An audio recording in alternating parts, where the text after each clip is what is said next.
Hello students, welcome back to our YouTube channel Ashima classes. तो आज के हम इस वीडियो में environmental science theory into practice 1 के सिलेबस एंड कुछ मोस्ट इंपॉर्टेंट क्वेश्चंस आप लोगों के साथ डिस्कस करेंगे, जो कि प्रीवियस ईयर के क्वेश्चंस पेपर को एनालाइज कर बनाए गए हैं।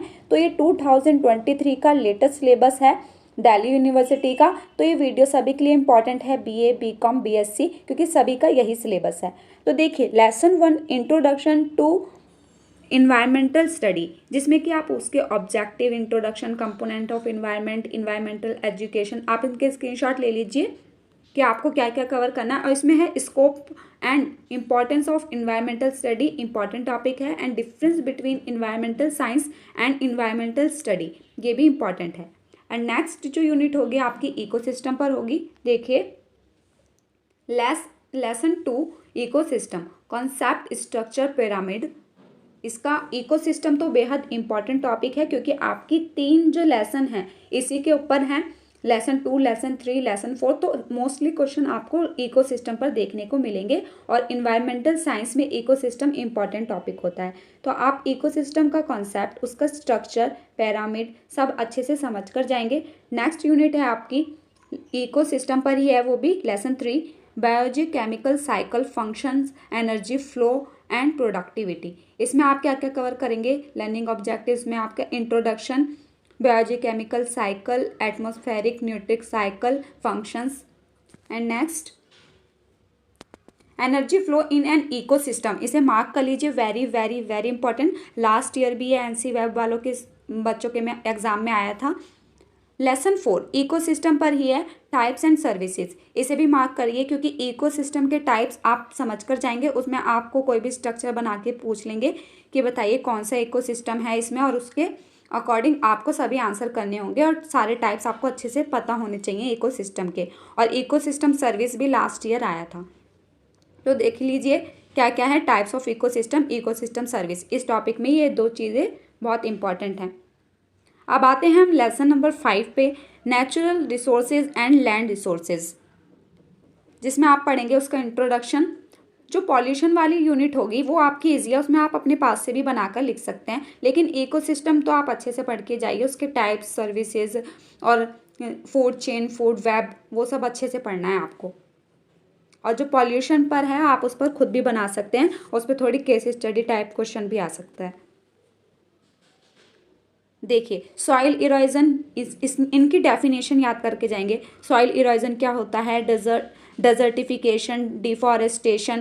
तो इनकी आप सभी को डेफिनेशन पता होनी चाहिए, या आपको शॉर्ट नोट लिखने को आ जाएगा लैंड रिसोर्सेज पर। तो इन पर आप अच्छे से डेफिनेशन याद करके जाइए, क्योंकि मोस्टली इन पर डेफिनेशन बन जाती हैं। नेक्स्ट है हमारा लेसन 6 नेचुरल रिसोर्सेज, जिसमें है वाटर रिसोर्सेज आपके। तो learning objective, introduction, hydrological cycle and distribution of water, ये आप मार्क कर लीजिए। Water demand and utilisation important topic है। Sustainable water management important topic है, ठीक है। नेक्स्ट आते हैं हम लेसन नंबर 7 पे, नेचुरल रिसोर्सेज, एनर्जी रिसोर्सेज। आपका है अब एनर्जी रिसोर्सेज। पहले आपने देखा लैंड, वाटर, अब एनर्जी। एनर्जी वाला भी बहुत बार आ जाता है, ग्रोइंग एनर्जी नीड्स, इसमें मार्क कर लीजिए। एंड सोर्स ऑफ एनर्जी, आपको अच्छे से पता होना चाहिए कि क्या क्या सोर्स है एनर्जी के। Renewable and non renewable source of energy, इसे भी मार्क करिए, very very important. Energy content of fossil fuel and nuclear energy, ठीक है। एनर्जी वाला जो टॉपिक है वो इंपॉर्टेंट है, क्योंकि आपने पढ़ा होगा तभी आप उस पर बना कर लिख सकते हैं, ठीक है। और एयर पॉल्यूशन, नॉइस पॉल्यूशन, इन पर तो आप अच्छे से अपने पास से लिख ही देंगे, ठीक है। और न्यूक्लियर पॉल्यूशन आप पढ़ लीजिएगा। और मैनेजमेंट ऑफ इन्वायरमेंटल पॉल्यूशन, इसे मार्क कर लीजिए। और सोर्सेज तो आप बता सकते हैं क्या क्या सोर्सेज हैं पॉल्यूशन के, ठीक है। इसमें आपको ज़्यादा पढ़ने की ज़रूरत नहीं पड़ेगी, जिसमें आपको वक्त देना चाहिए उसी यूनिट में आप टाइम लगाएं। Lesson number 9 pollution, water, thermal and soil pollution. तो आप in thermal pollution and soil pollution को पढ़ लीजिए। वाटर पॉल्यूशन पर आप इजीली बना सकते हैं। Lesson 10 solid waste management and case study. तो इसमें क्या पढ़ेंगे आप? Types of waste. इंपॉर्टेंट है। And waste management 5R principles, इसके प्रिंसिपल्स आप पढ़कर जाएंगे, ठीक है। और केस स्टडी बनेंगी, जो लेसन 10 है उसमें केस स्टडी दे रखी है आपको मोस्टली। तो देखिए जो एनसी वेब वाले स्टूडेंट्स हैं उन पर आई थी भोपाल गैस डिजास्टर एपिसोड, इस पर केस स्टडी उनकी बनकर आई थी। द गंगा पॉल्यूशन पर भी आप पढ़ लेना, द गंगा यमुना पॉल्यूशन पर आपकी आ सकती है, ठीक है। तो अब आ जाते हैं हम इन्वायरमेंटल साइंस के कुछ मोस्ट इंपॉर्टेंट क्वेश्चंस के ऊपर, जो मोस्टली रिपीट होते हैं इन्वायरमेंटल साइंस में। तो ये प्रीवियस ईयर के क्वेश्चंस पेपर को एनालाइज कर कर बनाए गए हैं। देखिए क्वेश्चन नंबर 1 क्या कहता है, discuss the role of environmental communication and public awareness in environment protection, कि आपको रोल बताना है इन्वायरमेंटल कम्युनिकेशन का एंड पब्लिक अवेयरनेस का, क्या रोल होता है इन्वायरमेंट प्रोटेक्शन में। Question number 2, What are the objectives of environment communication, कि क्या क्या ऑब्जेक्टिव हैं कि इन्वायरमेंटल एजुकेशन के, कि हम क्यों स्टडी करते हैं इन्वायरमेंटल साइंस को, उसका क्या उद्देश्य है। Question number 3, write a short note on sustainable development, very very important, sustainable development वाला topic most important. What are the strategies you will adopt as a responsible citizen for sustainable development in India?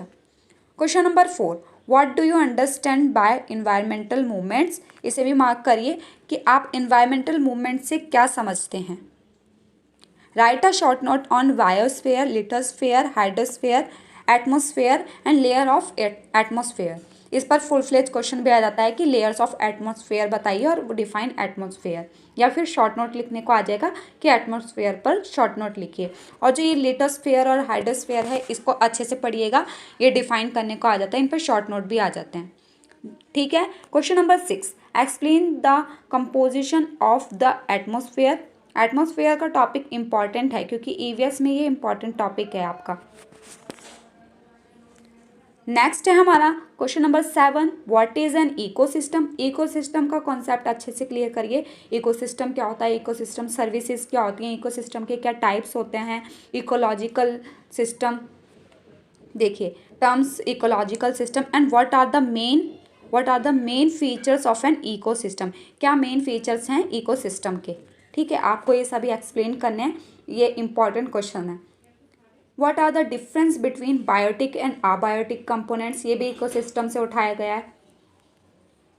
What are the difference between grassland ecosystem and forest ecosystem, ये तो very very important है, आपको difference इसमें mostly previous year के questions paper उठाकर देखेंगे मिलता है, या फिर ग्रासलैंड इकोसिस्टम और डेजर्ट इकोसिस्टम में डिफरेंस करने को बोल देगा, ठीक है। दो तरीके से आ सकता है ये क्वेश्चन, ग्रासलैंड इकोसिस्टम या फॉरेस्ट इकोसिस्टम, या फिर grassland ecosystem and desert ecosystem, इस तरीके से क्वेश्चन पूछ सकते हैं।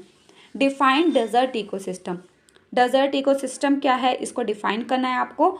Define the following aquatic ecosystem and fresh water ecosystem, इन दोनों को डिफाइन करना है, एक्वेटिक सिस्टम क्या होता है एंड फ्रेश वाटर इकोसिस्टम क्या है। Right short note on tundra बायोमी, इसको भी मार्क कर लीजिए। Energy flow and nutrient cycle in an ecosystem, energy flow very important, energy में से वाले चैप्टर में से पूछा गया है एनर्जी फ्लो क्या कहलाता है। Pyramid of biomass very very important, इस पर प्रीवियस ईयर के बहुत सारे क्वेश्चन पेपर में ये देखने को मिला है, pyramid of biomass. What is an ecological pyramid, very very important, explain the various types of ecological pyramid, difference between biosphere reserves and national park, and difference करना है आपको wildlife act and forest act पर, ठीक है। ये दोनों difference important है। What are the different types of resources on the earth, ये तो आप अपने पास से भी बना सकते हैं। Describe the causes of soil digression, कि किन किन कारणों से सॉइल डिग्रेशन होता है। Discuss the causes of flood, कि फ्लड किन किन कारणों से आता है। बहुत से तो क्वेश्चन इसमें ऐसे होते हैं ईवीएस में जो आप अपने पास से बनाकर कर सकते हैं। एंड टाइप्स ऑफ फ्लड, कितने तरह के फ्लड होते हैं। क्वेश्चन नंबर 20 हमने देख लिया। Question number 21, define term pollution, pollution क्या है, what is air pollution. Air pollution important है थोड़ा, ठीक है, जैसे नॉइस पॉल्यूशन और एयर पॉल्यूशन है ना, ये इंपॉर्टेंट है। वाटर पॉल्यूशन तो आप इजीली लिख देंगे। What is air pollution and what happens to pollutant in the atmosphere, ये किस तरीके से एटमॉस्फेयर को पॉल्यूटेंट करता है एयर पॉल्यूशन, तो आपको ये बताना है। नॉइस पॉल्यूशन के बारे में भी आप पढ़कर जाएंगे। इफेक्ट ऑफ नॉइस पॉल्यूशन, किन किन कारणों से इफेक्ट पड़ता है नॉइस पॉल्यूशन का, क्या इफेक्ट पड़ता है लोगों पर। Air pollution, effect of air pollution, देखिए आप एयर पॉल्यूशन पढ़ेंगे और इफेक्ट ऑफ एयर पॉल्यूशन का क्या इफेक्ट पड़ता है फ्लोरा एंड फ्लोना पे, ठीक है, फ्लावर्स वगैरह पे, इन पर क्या इफेक्ट पड़ता है एयर पॉल्यूशन का। Define water pollution and causes of water pollution, water pollution क्या होता है और उसके क्या क्या कारण हैं, ये आप अच्छे से खुद बता सकते हैं कि किन किन रीज़नों से वाटर पॉल्यूशन होता है। तो आज की वीडियो में हमने कवर करा environmental science theory into practice 1 semester 1 का सिलेबस एंड उसके कुछ मोस्ट इंपॉर्टेंट क्वेश्चंस। तो वीडियो हेल्पफुल लगा होगा, वीडियो हेल्पफुल लगा हो प्लीज़ वीडियो को लाइक, चैनल को सब्सक्राइब कर देना। Thanks for watching.